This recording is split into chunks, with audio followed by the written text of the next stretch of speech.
हरे कृष्णा। स्वागत है आपका अपने चैनल लड्डू गोपाल जी पर। और आज हम सुनाएंगे आपको शरद पूर्णिमा की कथा और इसका क्या महत्व है, इसकी क्या व्रत विधि है। सारी संपूर्ण जानकारी आपको इस वीडियो में दी जाएगी। वीडियो को लास्ट तक जरूर देखिएगा। शरद पूर्णिमा का हिंदू धर्म में बहुत ही गहरा महत्व माना जाता है। इसे कोजागरी पूर्णिमा या फिर रास पूर्णिमा भी कहते हैं। यह अश्विन मास की पूर्णिमा तिथि को आती है। मान्यता है कि इस रात भगवान श्री कृष्ण ने गोपियों के साथ महारास रचाया था, इसीलिए इसे रास पूर्णिमा भी कहा जाता है। देवी लक्ष्मी की आराधना इस दिन विशेष फलदायी मानी जाती है। रात भर जागरण और माता लक्ष्मी की पूजा करने से धन समृद्धि की प्राप्ति होती है। इसे कोजागरी व्रत भी कहा जाता है। को जागृति, कौन जाग रहा है। मान्यता है कि माँ लक्ष्मी रात में घूम कर देखती है कि कौन जाग रहा है और उन्हें आशीर्वाद देती है। और इसका आध्यात्मिक महत्व है।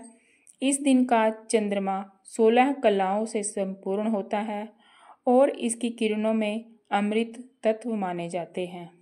लोग इस रात दूध और खीर को खुले आकाश तले रखकर चंद्रमा की रोशनी में देखते हैं और बाद में उसका सेवन करते हैं। इससे स्वस्थ और रोगनाशक शक्ति प्रदान करने वाला माना जाता है। शरद ऋतु की शुरुआत होने से वातावरण में शीतलता आती है। चंद्रमा की रोशनी में उस रात विशेष ऊर्जा और औषधीय गुण होते हैं, जो शरीर को शुद्ध और मन को शांत करने वाले माने जाते हैं। खीर या दूध को चांदनी में रखने से चंद्रमा की किरणों में से उसमें ठंडक और औषधीय गुण बढ़ जाते हैं। इसीलिए शरद पूर्णिमा को भक्ति, स्वास्थ्य, धन समृद्धि और आध्यात्मिक उन्नति से जुड़ा हुआ पर्व माना जाता है। तो यह थी शरद पूर्णिमा व्रत का महत्व। और आइए जानते हैं इस व्रत की पूजा विधि। सुबह स्नान करके स्वच्छ वस्त्र धारण करें। घर के पूजा स्थान को गंगा जल से शुद्ध करें।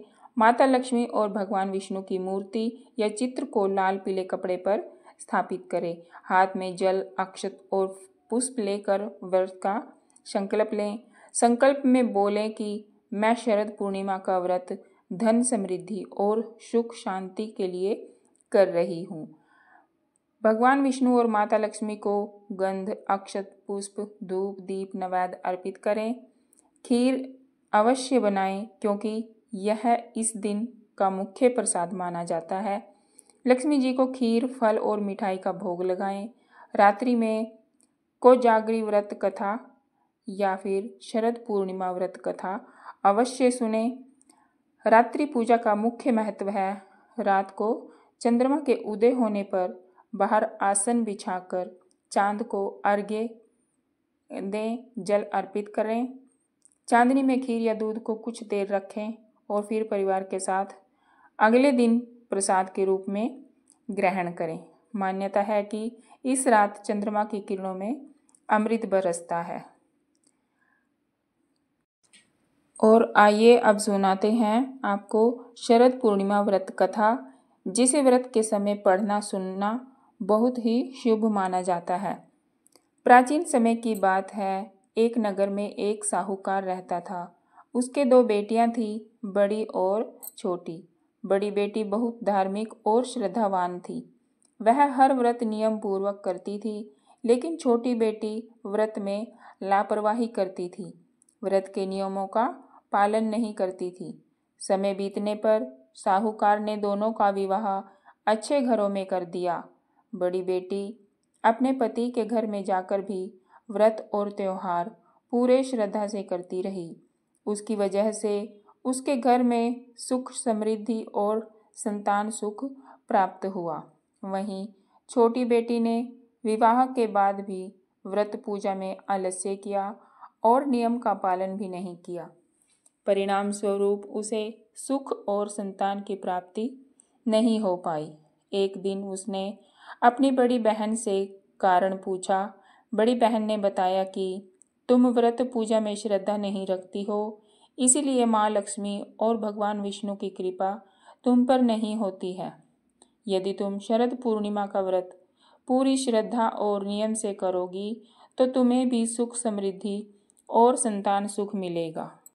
इतना सुनने के बाद छोटी बहन ने पूरी निष्ठा से शरद पूर्णिमा का व्रत किया। माँ लक्ष्मी और भगवान विष्णु की कृपा से उसका घर भी सुख समृद्धि और संतान सुख से भर गया। तो ये थी शरद पूर्णिमा की कथा और इस कथा से हमें यह सीख मिलती है कि व्रत और पूजा हमेशा श्रद्धा और नियम के साथ करने चाहिए। शरद पूर्णिमा का व्रत करने से धन सुख संतान और आरोग्य की प्राप्ति होती है। माँ लक्ष्मी और भगवान विष्णु की कृपा से जीवन की सारी बाधाएं दूर होती हैं। तो यह थी शरद पूर्णिमा व्रत की कथा और उसके बाद व्रत समापन मंत्र आप बोल सकते हैं।